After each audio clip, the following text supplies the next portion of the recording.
I got 3 tips for you today to help you safeguard and build your credit score and not have any bad things happen over the years with credit. Guys, my name is Nick Manton here. I'm with Spartan Homes, Meridian, Mississippi. I'm going to keep this video short here. I know a lot of you got work and precious time on your hands here. So let's get right into it. So if I had to give you 3 things to do, and there's a lot more, but number 1 is going to be credit card utilization.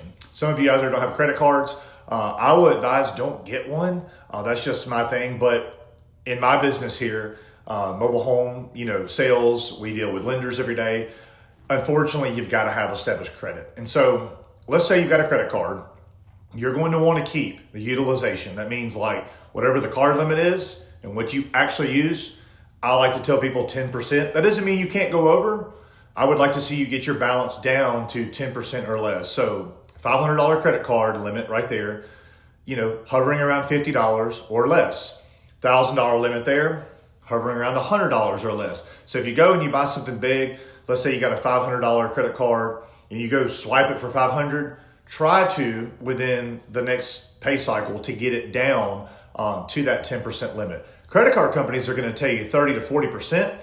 That's because they know you're going to get a little higher balance. You're going to take a lot longer to pay it off, therefore earning them more interest right there. So that's a 10% rule.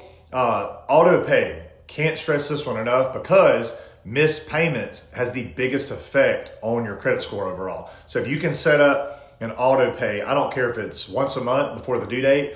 I like to tell folks to do it bi-monthly or bi-weekly, I guess you can say. So you're doing that every 2 weeks. Maybe you do it on a Friday around your payday. And it could be $50 here, $50 here. But the whole point is, I don't care how much you pay at least the minimum, but pay it on time and do not let a cycle roll 30 days because then that hard credit score that you've worked, to get up and it takes time can drop in a hurry, 30, 50 points sometimes, depending on what the debt is. The third one, guys, is going to be another huge one here. If you did one of these out of all 3 here, never, ever, ever co-sign for anybody. Unless you want to hate this person, and believe me, you will have some darkness come about in your life because I've talked to way too many folks, and the biggest one is cars. People like to go co-sign for the brother, the sister, mom or dad on a car. And the reason they're doing it is because mom, dad, brother, sister can't get approved, probably due to credit issues, and so they get help by somebody, easily gets in a car. Dealership doesn't care. They're making their money.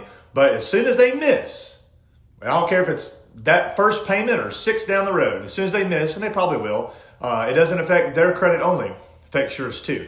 And not to mention, the worst part about this, the debt associated with that, it could be credit card, could be the vehicle, that's the common one we see. That debt, that payment is calculated when you come in to see us for your affordability. So if you got a $700 car payment and you're not making the payment, but it's on the bureau because you co-signed, and let's say it's never been missed, well, we got to prove 12 months of bank statements in order for the bank to not count the debt. If it's been missed one time in 12 months, they are going to not only count it against you, your credit's going to take a beating, and that's $700 more in the debt column that comes off what you can afford out here on the store lot. So anyway, I did go a little bit longer than I thought here. We're almost 4 minutes in, but 10% credit card utilization. Remember that one. Number 2, auto pay on vehicles, credit cards, whatever you can. And then 3 is do not co-sign. Have a wonderful day, guys. My name is Nick. Reach out to me if I can help with anything at all